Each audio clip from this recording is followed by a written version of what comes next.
Hi friends वाइश recipe channel की स्वागतम। గర్భధారణ సమయంలో ఉసిరికాయ తింటే ఏం జరుగుతుందో తెలుసుకుందాం। గర్భధారణ సమయంలో సాధారణంగా ప్రతి ఒక్కరూ తీసుకునే ఆహారం విషయంలో చాలా జాగృతలు తీసుకుంటారు।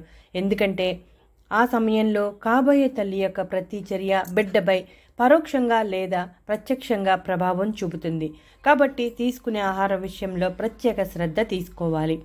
ఉసిరికాయ పొల్లని రుచిలో ఆకుపచ్చ రంగులో ఉంటుంది। దీనిలో ఎన్నో పోషకాలు ఉన్నాయి। విటమిన్ సి, యాంటీ ఆక్సిడెంట్స్ చాలా సమృద్ధిగా ఉంటాయి। ఆయుర్వేదంలో ఎక్కువగా వాడతారు। అయితే ఉసిరికాయను చాలా చిన్న ముక్క తీసుకోవాలి। ఈ కాయ తీసుకుంటే దానిలో పావుంతు మాత్రమే తీసుకోవాలి, లేదంటే పావు స్పూన్ పొడి తీసుకోవాలి। అంతకు మించి ఎక్కువగా తీసుకోకూడదు। ఒకవేళ తీసుకోవాల్సి వస్తే డాక్టర్ని సంప్రదించాలి। ఉసిరికాయలో యాంటీ ఆక్సిడెంట్ సమృద్ధిగా ఉండటం వలన రోగనిరోధక వ్యవస్థను బలోపేతం చేస్తుంది। విటమిన్ సి చాలా సమృద్ధిగా ఉంటుంది। అందువల్ల గర్భధారణ సమయంలో వచ్చే యూరినరీ ట్రాక్ ఇన్ఫెక్షన్ వంటి వాటితో పోరాటం చేయడానికి సహాయపడుతుంది। అలాగే ఈ సమయంలో మలబద్ధకం సమస్య కూడా ఎక్కువగా ఉంటుంది।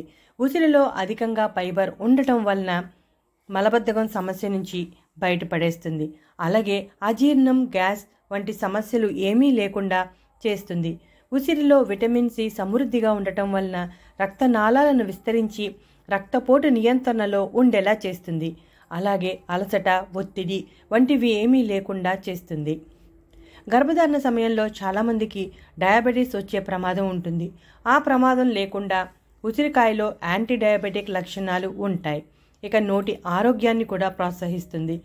ఏదైనా మోతాదు మించకుండా తీసుకోవాలి। ఈ వీడియో నచ్చితే లైక్ కొట్టండి।